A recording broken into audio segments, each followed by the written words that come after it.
What's up guys? So for today's video, a-attend tayo ng Guinness World Record setting ng Honor Philippines. Sila ay ngayon ay mag-aano ng most number ng mobile phones dropped simultaneously. So ang gagamitin nila doon ay ang Honor X9C, yung pinakabago nilang product. It's coming out January 10. So eto nga, nandito kami ngayon sa shooting gallery sa Makati, and we will be doing this now and I'll show you clips. I've heard na may mga special guests sila, so I think nandito si Kong TV, si Tim Payaman, so let's check. So eto na, kasagasaan na naman nila yung ano. Ayan, pasok tayo. Studio Red to.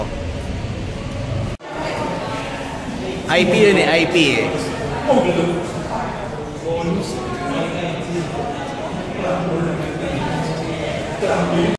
Guys, so ako ay si X9C017 and nandito na kami sa loob ng shooting gallery. We're doing the attempt, wala pa naman, marami pang kulang, pero let me show you around setup. So madami pa kami sa likod. Yan.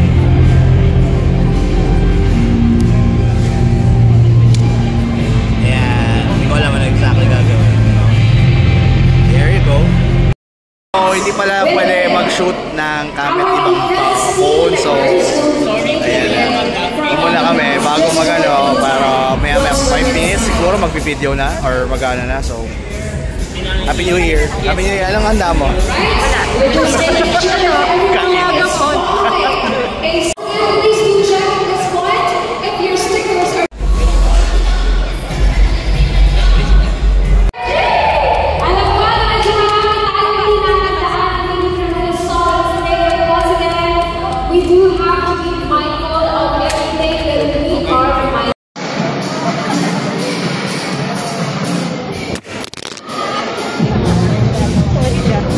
Buhay pa. X9C. Sino yun? Nasa ka tayo? Launch, but I want to welcome you guys. We're actually very thrilled to have you join us as we kick off 2025 with the official business Guinness World Record attempt featuring the all-new Honor X9C 5G and ultimate durability.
Officiate and judge Honor Philippines' attempt for the Guinness World Record title of most people performing a mobile phone drop test simultaneously.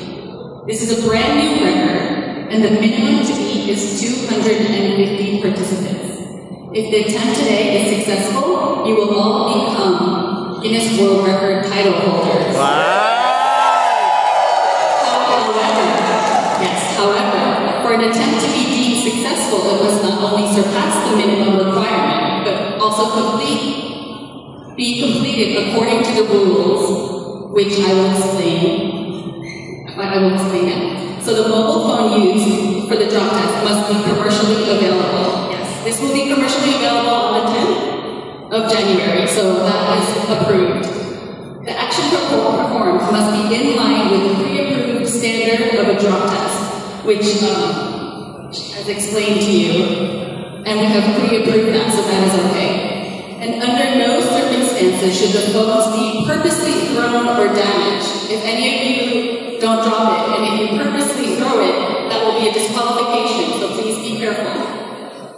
Within 5 seconds of my start signal of 3, 2, 1, go, all participants must start the drop test.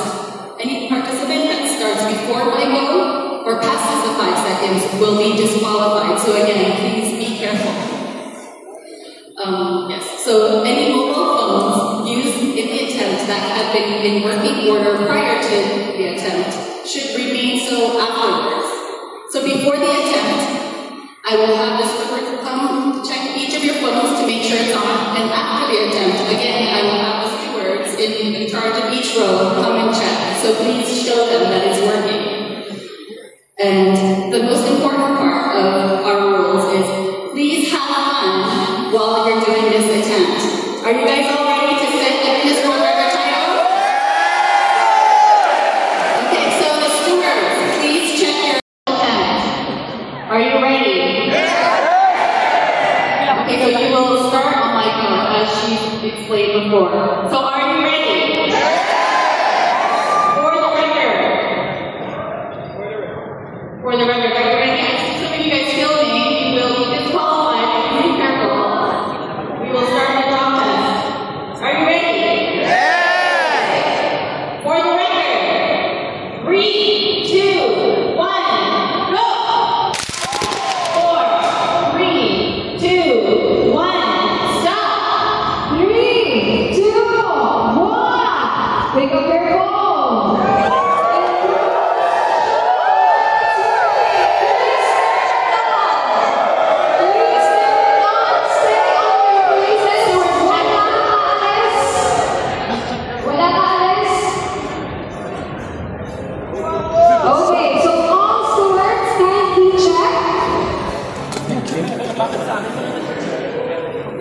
Okay, so once again, our stewards are now checking our phones.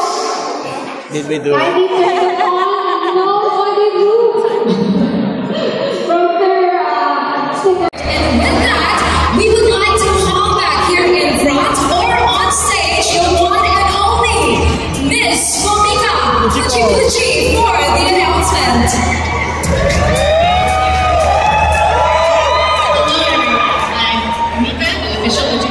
From Guinness World Records. Today, everyone at this Honor X9C5G event attempted the Guinness World Record title of most people performing a mobile phone drop test simultaneously. I have concluded going over all the evidence, so would like to announce the result. The record to beat for this title is 250 participants. I can confirm that with 264 participants,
Yung pinapakuluan, excited yun kasi first time ko makakita ng cellphone.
Sa